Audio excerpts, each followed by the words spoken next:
Halo, selamat datang di channel Ruang Taktik.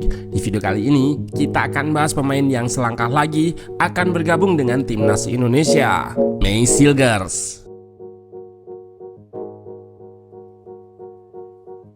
Perjuangan Indonesia di ronde ketiga kualifikasi Piala Dunia cukup gemilang. Raih 2 poin melawan 2 tim besar Asia merupakan catatan yang apik. Pada agenda FIFA Matchday berikutnya, Indonesia kemungkinan bisa diperkuat pemain diaspora baru yang berposisi sebagai center back. Yap, May Silgers bisa jadi tambahan amunisi dalam mengarungi kualifikasi Piala Dunia ronde ketiga. Beberapa waktu lalu, ia sudah terlihat bergabung dengan tim Garuda saat latihan. Meski belum resmi menjadi warga negara Indonesia, namun namanya sering diperbincangkan dan penampilannya dinantikan penggemar bola tanah air.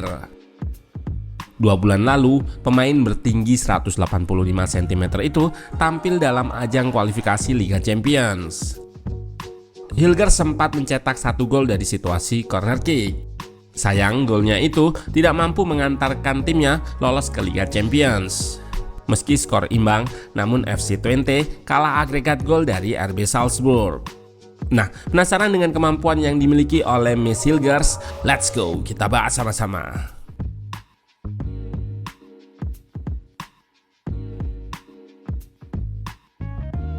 May Silgers Tombeng atau biasa dipanggil Hito, lahir di Belanda, tepatnya pada tanggal 13 Mei 2001.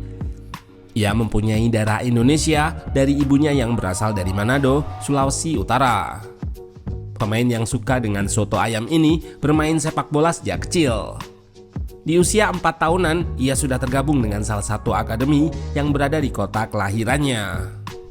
Pada usia 8 tahun, ia pindah ke Akademi Sparta Niskert. 2 tahun berselang, tepatnya saat ia berusia 10 tahun, Silgers bergabung dengan FC Twente Youth.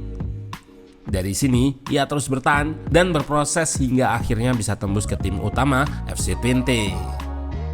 Pemain yang berposisi sebagai center back ini menjalani debut profesionalnya saat timnya mengalahkan Ajax Amsterdam pada 5 Desember 2020. Saat ini ia masih setia dengan FC Twente yang membesarkan namanya. Bersama FC Twente, Silgers sering diplot sebagai bek tengah.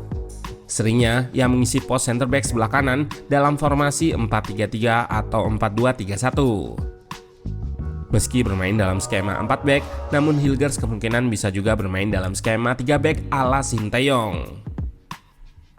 Hal ini lantaran pada situasi tertentu ia kadang berperan sebagai center back tengah di saat timnya berada dalam fase menyerang.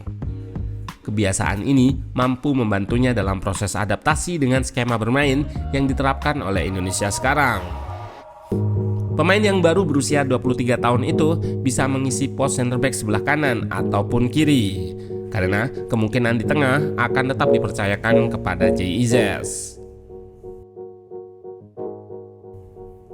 May Silgers termasuk center back modern yang nyaman dan tenang saat menguasai bola. Mempunyai center back dengan aspek menyerang yang bagus memang menguntungkan. Kemampuannya tersebut bisa memuluskan proses build up.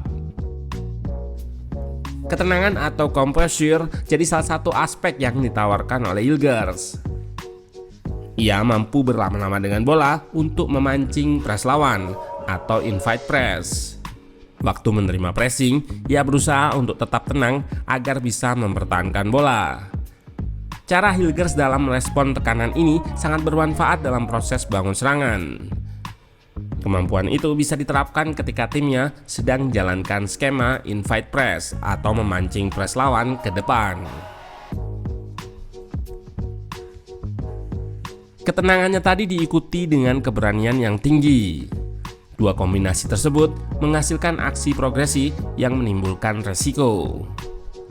Saat menguasai bola, Silgers berupaya untuk melancarkan passing progresif atau umpan yang mengarah ke depan. Ia akan selalu mencoba mengirim bola kepada rekannya yang ada di hadapannya. Kecenderungan untuk melakukan umpan progresif ini bisa menjadikan dirinya sebagai inisiator serangan. Passingnya bisa jadi awalan untuk melancarkan serangan. Keberanian dalam mengambil resiko juga bisa diterapkan waktu Silgers melihat celah di pertahanan lawan. Lewat kemampuannya itu, ia bisa langsung mengirim bola untuk ekspos celah yang terbuka. Selain dengan passing, aksi progresif juga dilakukan dengan dribble. Manuvernya itu merupakan sebuah cara untuk menekan lawan, serta membawa timnya masuk ke area yang lebih tinggi. Kemampuannya tadi tergambar jelas pada radar chartnya. Aspek progresif pass dan progresif carries berada di persentil 85 dan 96. Namun yang perlu diingat, statistik Hilgers ini di-compare dengan pemain yang berada di luar 5 liga top Eropa, seperti yang terlihat pada gambar ini.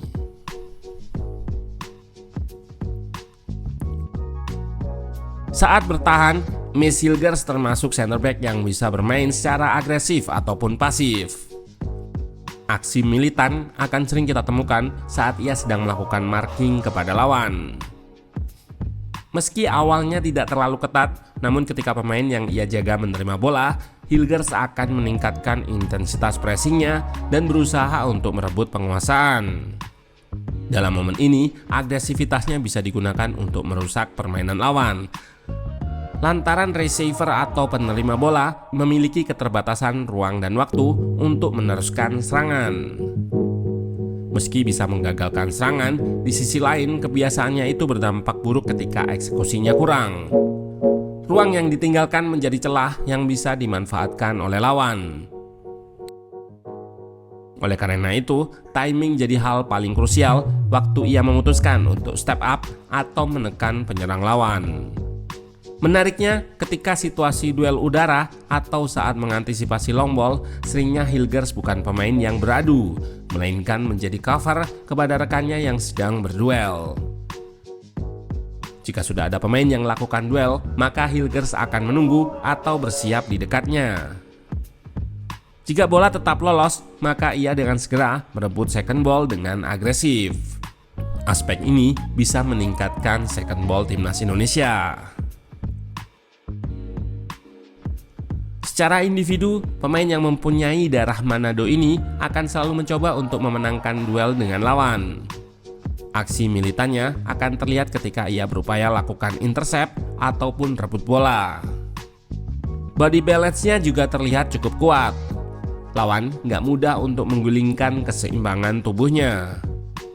Aspek ini sangat berguna saat Hilgers sedang melakukan kontak fisik, sehingga ia nggak mudah jatuh. Pada usianya yang masih 23 tahun, Hilgers termasuk pemain yang berani berkomunikasi dengan rekannya yang lebih senior. Interaksi ini sering kita jumpai ketika melihatnya di dalam lapangan. Jiwa leadership atau kepemimpinannya cukup menonjol dibanding pemain lain. Dalam beberapa klip ini, kita bisa lihat bagaimana Hilgers menjadi pemimpin di lini belakang. Ia terlihat sering memperlihatkan gestur untuk mengatur garis offside. Overall, permainan Hilgers ini mirip seperti Rizky Ridho, baik dari postur atau gaya mainnya. Namun, pengalaman bermain di sepak bola Eropa jadi salah satu keunggulannya dan pembeda antara dirinya dengan Rizky Ridho.